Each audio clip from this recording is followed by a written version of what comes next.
So hello, my name is Thomas Brown, and I'm a landscape architect from Atlanta, Georgia in the United States. I got into landscape architecture actually when I was in high school. My first job was working on a tree farm and loved nature, loved plant material, being out in nature, and also had a passion for drawing and building and design, and so landscape architecture was really a good merge of those two things. And so I've been a landscape architect for about 13 years now, and excited to be here at the Radicepura Garden Festival.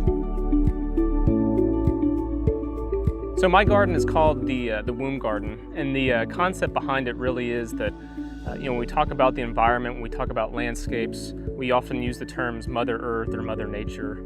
And so, much like nature, or much like a mother takes care of an unborn child in the womb, nature kind of takes care of us in the same way. We rely on it for our food, for our nourishment, for all that we build with, all that we eat, the air that we breathe.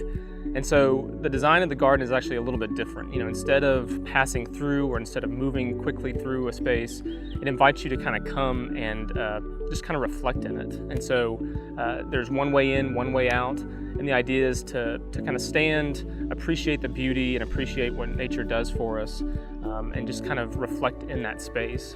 Something else that's interesting about the garden is that it speaks to our kind of global connectivity and the global biodiversity and nature. So wherever you are in the garden, wherever direction you're looking, the plants that you're looking at relate to a specific region. So if you're looking toward the Americas, the plant palette represents the Americas, and the same with Asia, Europe, Australia, Oceania, and Africa.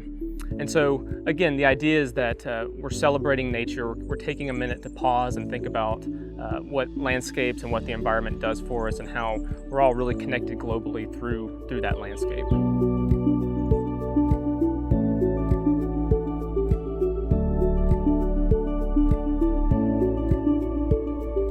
I actually learned about the festival through some online design websites, and garden festivals are not something that we do a lot of in America, and so it was very interesting and intriguing to be able to be a part of a festival that was strictly about garden design and planting. And so yeah, that's how I learned about the festival, and since I've been here, it's been great to kind of learn a little bit more about the Mediterranean area and Sicily, and just to be around such lush and verdant growing conditions. We don't have a lot of these plants in America, and so it's been amazing to get exposure to such wonderful plant material to work with.